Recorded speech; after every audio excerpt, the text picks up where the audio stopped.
Hey everyone, welcome to It's Messy, but It's So Good. And today I have my friend Kim Gabelmann as a Hi, guest. Welcome, Kim. thank you for having me, Fran. And Finally it's doing your podcast. yeah, and it's really amazing. I say this a lot because I have a lot of guests from the town of Warwick and the outlying communities in the Hudson Valley. There's so many gifted people who are expressing their talents, and I just love having them on. So Kim is another person. Yay. And I just want to introduce just a little bit about Kim. She's an author. She has a new book, The Conscious Fork, Nourishing the Mind, Body, and Soil. And she's going to share a lot about that. She's an entrepreneur. She's also a business consultant and founder of the Conscious Fork, which she will share about, and Conscious Fork Publishing. So, Kim, again, welcome. It's so nice Thank to have you. Thanks for having me, Fran. you. Great Okay, to be here. so my first question for you is I know a little bit about your story, um, your passion for food, for sustainability, for entrepreneurship. Can you share how you got started with this passion, what your journey has been? Well, my journey around getting to where food is, well, first of all, I've been a vegetarian my whole life since I was 10. Mhm. And no one in my life, in my family, no cousins, no friends, nobody I knew was a vegetarian. So start out there that I was like born this way and could never find any place to eat. And growing up, it was just meat filled everywhere, which it still pretty much is. It's much easier now. Mhm. But and then discovering the slow food movement in Italy is what really like got my passion around food. In terms of being an entrepreneur, I mean, I believe in having many eras in one's life, and that I'm somebody that kind of like recreates myself every 7 to 10 years. I'm like overdue right now. I'm in like a pivot place right now that the book's done. But starting out in the career that I did in media as a career woman in Manhattan has nothing to do with food. So it's an interesting path because all I wanted to do since the day I graduated college was be a work up the corporate ladder as a career woman in Manhattan.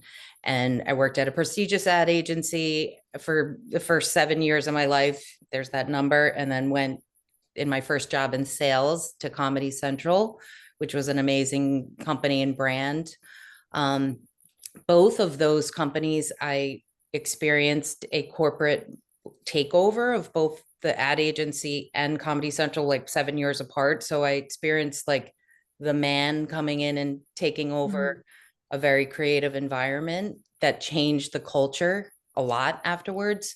Mhm. And so I left Comedy Central after a couple years after we were part of MTV Networks, and then went to like a dream job at Sundance Channel, which Mhm. was I was hired to start a brand new department from the ground up, but within an established organization. So I was the head of branded entertainment and sales, where I brought in like-minded brands to work with us around programming, but we didn't have commercials. So it was you really had to get to know the partner so that you could integrate them into the programming in a way that the audience wouldn't feel like it was out of place.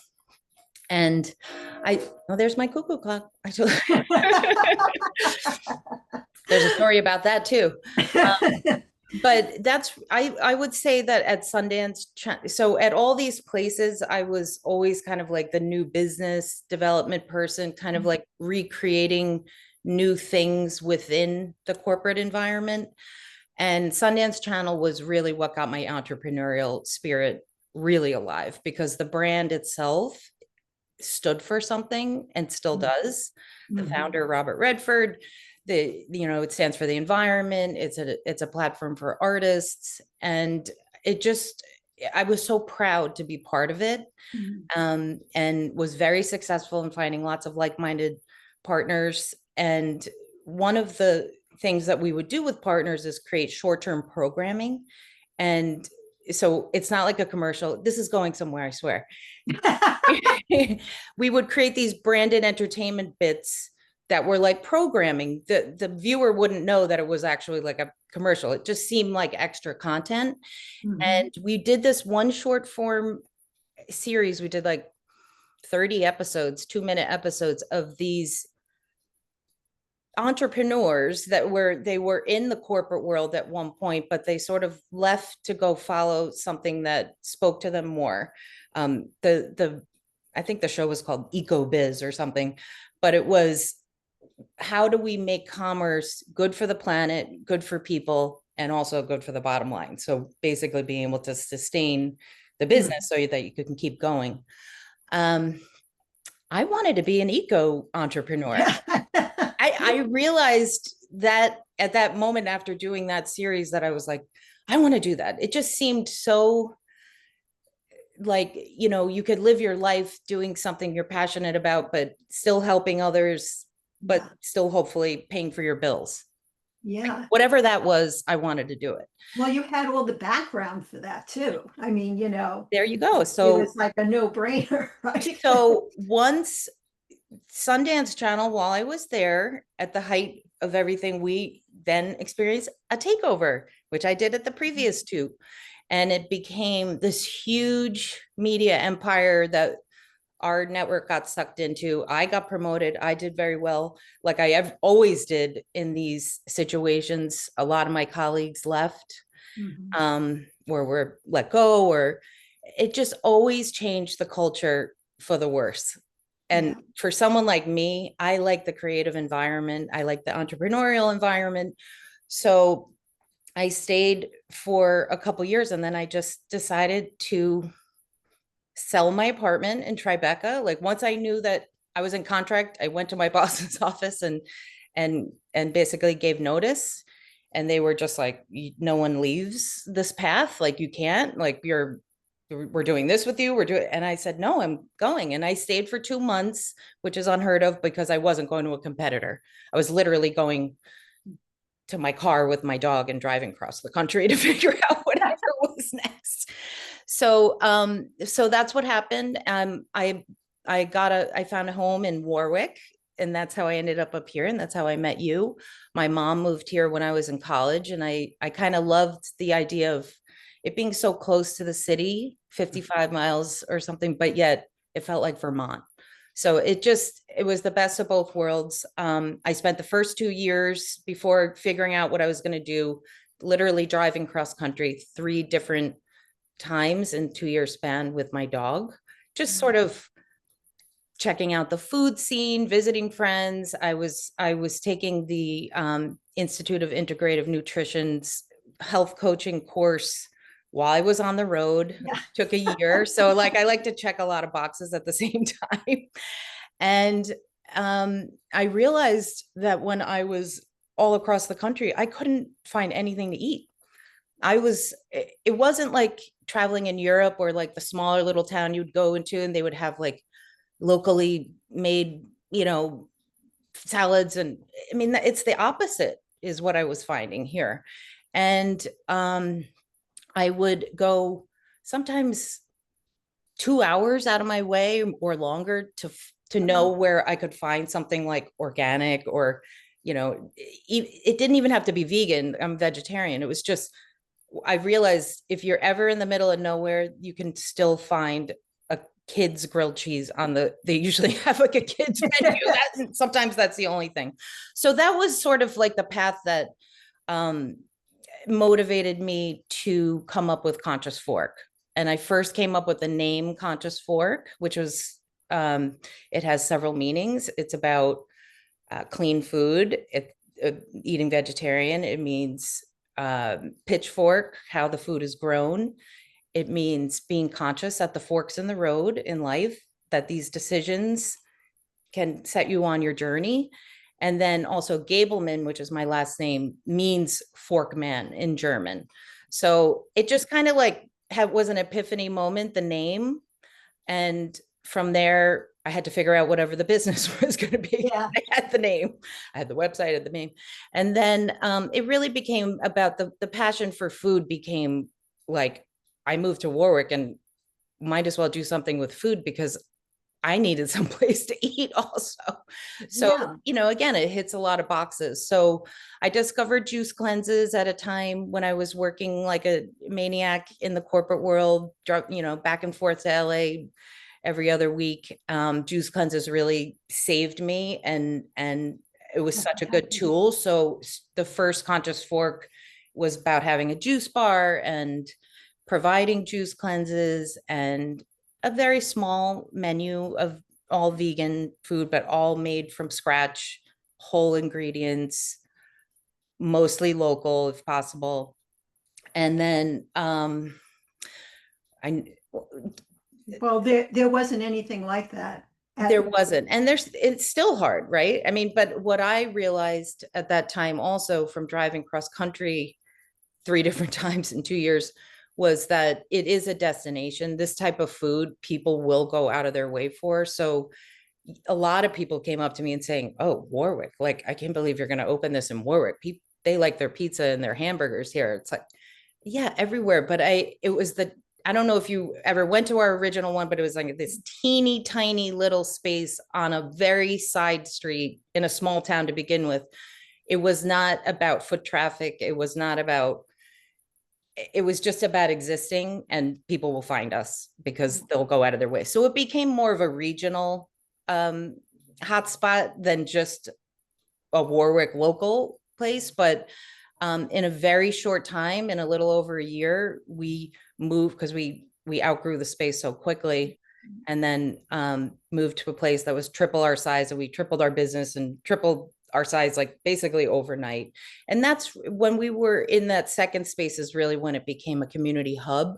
And Mhm. I think that really connected, again, going back to like Sundance, I wanted to create my own Sundance, whatever that was, a brand that stood Right. for An something. eco biz. What's that? An Yes. eco biz. Right. It stands for something. It's more than just a mechanism to make money. It's a platform for Mhm. doing the things that you feel strongly about, which is sustainable food. And it was the arts. And our venue quickly became a venue for lots of art shows. And I was able to work with so many different local artists. We had huge walls, so it was just perfect for that. And it just kind of took on a life of its own.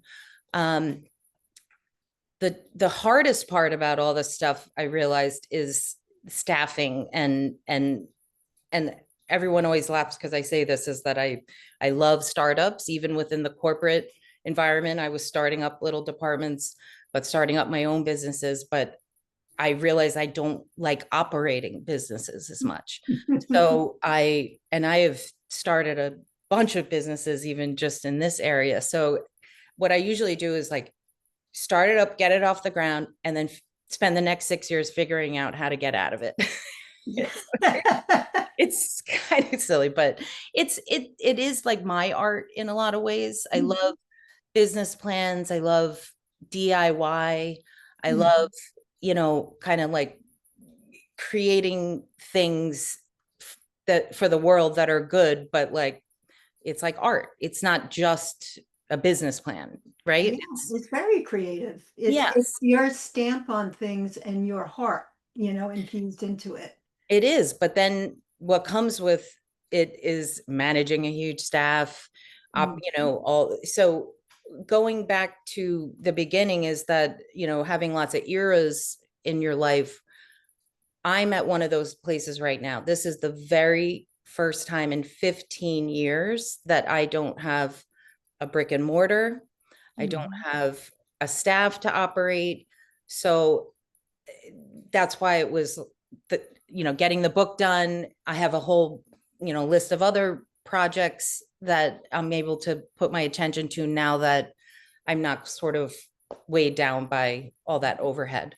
And even though the business was fabulous and Conscious Fork operated for 12 years, and people tell me all the time how they miss it. I mean, that's just like a little bit of a segue here to the book, is that I was trying to, capture some of the essence of that physical place, Conscious Fork, that existed, that that vegans, vegetarians, omnivores, meat eater, all types of people came. I mean, it was a real special place that I'm trying to have the pages of this book sort of take on some of that essence. It's like a love letter to that place and the people that made it and the food that made it.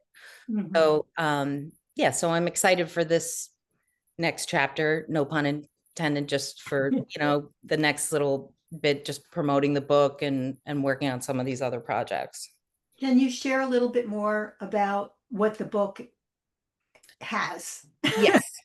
So of it's part memoir. So there is storytelling of my life, mixed in, but it's I got it's part cookbook, but that's the bulk of the material is over 100 recipes from Conscious Fork, our most popular, soups to proteins to sandwiches to salads, dressings, juices, you name it.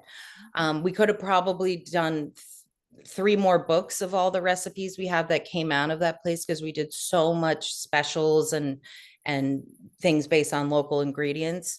So the book has over 100 of those most popular recipes, all very simplified, made from whole ingredients. So that's the recipe side. And then the first half of the book is the Nourishing the Mind, Body, and Soil is kind of representative of those 3 forks we were just talking about. So Mhm. mind is like the forks in the road. The body is the clean eating, and then the soil is the pitchfork section. So and it's not huge. It's very easy reading. A lot, it's been out for like 3 weeks already, and I'm getting such great feedback. A lot about how simple it is to follow, and it feels like you're talking to a close confidant, and that makes me feel really happy because I really tried to like distill it down into language that anyone could pick up. I mean, Yeah. I have a friend that in the city that her mom is far from vegan, but she just keeps picking up the book. She's like, Mom, you're not vegan. Why? Oh, it's just so interesting. I just love all the factoids. So Yeah. it really is something for everyone. The forks in the road section is kind of about manifesting. People always say, how do you're a master manifester, you do what you say you're going to do. So much of it is just knowing what you want or knowing what you don't want. And I think and a lot of the work you do, Fran, with accessing soul work and everything is so important because I think in this day with people with like technology and just overwhelmed, it's so hard to even access what it is you want. How can you manifest it if you don't know what you want? Yeah. So the first section of the book is just like a few of those little steps to try to help get some of that clarity. Very simple, even if it's just rolling things out. And then the second part of the book is a little bit more about being a vegetarian and how people don't realize that all your nutrition needs can come from plants. I Right. mean, we think that, oh, but what about your protein? There's more protein in plant-based food than any meat that you're having. And and the book is also very much not about shaming you if you eat meat at all, because I know the world that we live in, my whole family. I mean, it's about adding some other types of food into the rotation, which will like slowly crowd out some of and I mean, everyone knows eating a little less meat, even if they eat meat, is probably not the worst thing to do. And if you are going to eat meat, you have to be a conscious carnivore and know that, that the animals are treated well, because if you're buying meat from places that are these slaughterhouses where the animals are living in terror and fear and jacked up with hormones and jacked up with everything, then what do you think that meat is that you're eating? You're eating that flesh that's terrified and Yeah. also that's got all these extra chemicals in it that you wouldn't normally. So it's really just about providing some very clean whole foods that are delicious, comfort foods, and throw it into the rotation sometimes. Um, Yeah, I just wanted to share because I did purchase the book and I also purchased for my daughter and sent it off to her and her husband. It's a beautiful book. Thank you. It's very personal. It's laid out very beautifully, the photography, and I'm not a person that follows recipes. In fact, I'm not the best cook in the world. I'm an okay cook. I'm the But type you can read. And if you I can can read, read, and I've already made recipes from the book, and they're simple. yes, I only like to cook when I want to cook. And this is motivating to me because it's simple to follow and they're healthy. that's it. I mean, even a Well, dressing, if you make a dressing, it's once you realize, it's like four ingredients, three ingredients, it's like you'll never buy a bottle of dressing again in yeah, the grocery store. Because why? Like you don't, it's just got all these extra preservatives and, you can just make it simply with three ingredients from your pantry. exactly. So And the book is really about trying to get people the tools and the info in their hands so that they can do this stuff for themselves. We served people for over 12 years in the restaurant, and now I'm hoping to kind of give all these answers away and so that people can do this on themselves for themselves. I mean, yeah, we live in a society that we're so dependent on outside things for everything, and we're there's more there's more pressure on our grid, there's more pressure on food supply, so having control over some of these things is like a good idea for yourself and your family. yeah. And I also want to mention that you actually published the book yourself. You created the Conscious Fork Publishing. Can you share, for people listening that are inspired by your creativity and maybe they have something within their hearts that they want to put out there, whether it be a book or something else, can you share a little bit about some of the challenges and how you overcame that? Because, I mean, to take on creating your own publishing is a company, is a whole new thing. And yes, it's small and, Yeah, you have one book so far, but I think it can be a little overwhelming to look at that. And you do have that curiosity. You're a self-starter and you like to research and yeah, but can you talk a little bit about some of the challenges and how you move through them? for the publishing part of it. Yes. And um, and that can, also be understood in other areas, whatever people are inspired to do. well, yes, so again, I started my career in media and in a different part of media, but and spent the last 15 years operating all different, wellness and food businesses. And I knew that I was working on this book from the first year I opened Conscious Mm. Fork. Hannah Maxwell was the photographer. She's an amazing local photographer. She also is the founder of the Hudson Valley Film Fest. She's an amazing entrepreneur too. But the amount of photo shoots that we did is like mind boggling. Like, but I'm talking about like in like 2013 and like really long time ago. But I knew that I was just collecting this content to eventually put this all together. Because this and the whole store, everything was content. The farm, we had like a black dirt farm for 3 years. I mean, there was so much content that I was living in it, and now I'm kind of just trying to like put some of that stuff down on paper and connect. Coming back into media, a different form of media is like sort of almost like a full circle moment for me. Mhm. And the reason I wanted to start my own publishing as opposed to just putting the book out and not have any, because I was self-publishing. I knew that because I knew I didn't want, I just wanted the book to be how I wanted it to be. And plus I knew the photography was great. And I knew, once I kind of put it out there would allow me maybe to do other books after. But I mean, I'm planning on having most of these recipes on a YouTube channel, the Conscious Fork YouTube channel. Maybe by the time this podcast comes out, there'll be some of them up there. But so the publishing umbrella is sort of all those media things that I'm going to be doing, whether it's the content on the YouTube or just wherever it heads. But it's Mhm. kind of all things. And like I said, I can't help being a DIY entrepreneur. I have to always learn how to, create my own LLCs, I mean, I had a liquor license at Conscious Work. I got all that myself. I've done that now for other people. I've board of health stuff. I like to walk through all like the compliance and what are all like the things you need to have first, and then sort of back in to everything else that you need.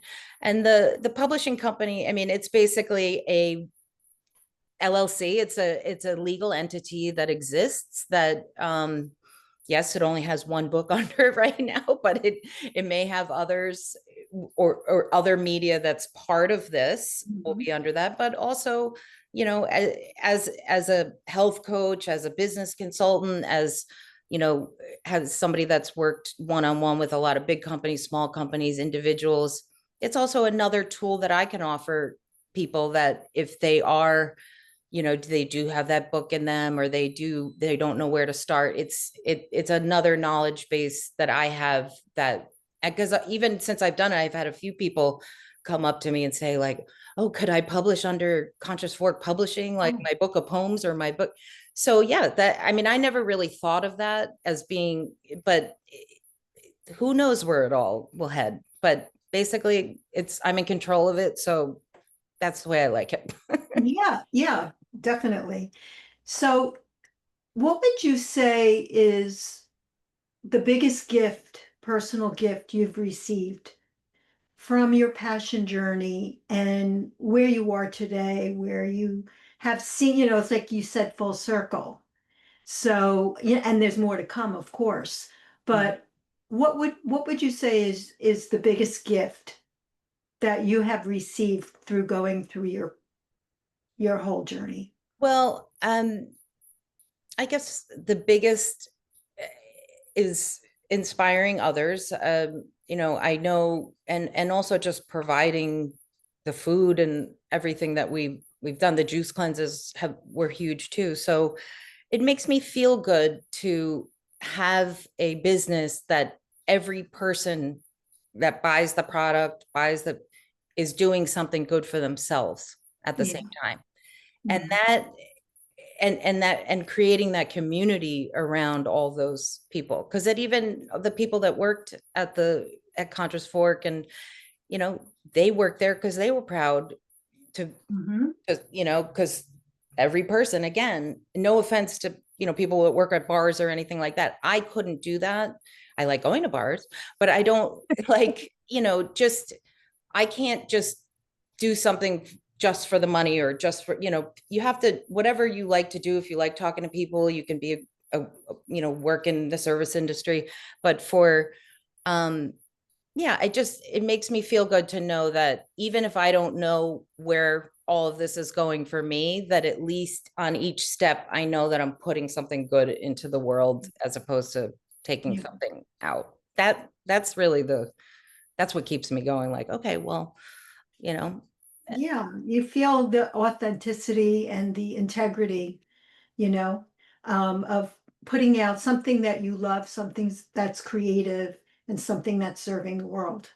right. So, And if you love something so much that mhm. usually it's easier to sell Yeah, as opposed to just selling something for the sake of selling it, which I can't. yes, Yeah. yeah. Yeah. So I just wanted to also, as far as contacting you, I'm going to have everything on the show notes, all of your contacts, your website, Instagram. If you would love to if you would love to purchase this book, which also, now that we're coming around for the holidays, it's a beautiful gift um, Yes. I to agree. give to people. We will have the link for purchasing the book. It's very easy. I did it, and it's 1, 2, 3, gets mailed out. And it's just a beautiful book. The Conscious Fork website has all that local pickup, but in the next couple weeks I'll be announcing more retailers that it's going to be in locally. Mhm. And we've been doing some events, so like big book signing events too, but it's very easy to just buy it on the website. It will be on like the larger distributors in like a few months. I kind of just wanted to like take the first window to do it direct. Right. And it will probably be a different book that ends up on the like Amazon platforms and all that. It'll be probably like a soft cover, and a couple of the bells and whistles that are in this one won't exist. So this is really a limited edition also. But yeah, and then what my goal was actually to get it translated into Spanish and German was like my first hit, so that when I did publish it onto the bigger platforms, that it will be available in those two languages That's as well. great. That's Yeah. great. Yeah. I say that now. Let's see where I get. Oh, it's an intention for the future. Yeah. Yes. Well, I want to thank you so much, Kim. It's, I didn't know your whole story, and I was amazed on really the evolution of where you are now. And I just love the book, and I thank you so much for sharing your passion with us. And we know that it gets messy sometimes, but it's so good, right? Making hummus is very messy. That's right. So thank you so much, Kim. Thank you so much, Fran. Okay, Thanks for take care. having me. It was fun. Bye-bye. Bye.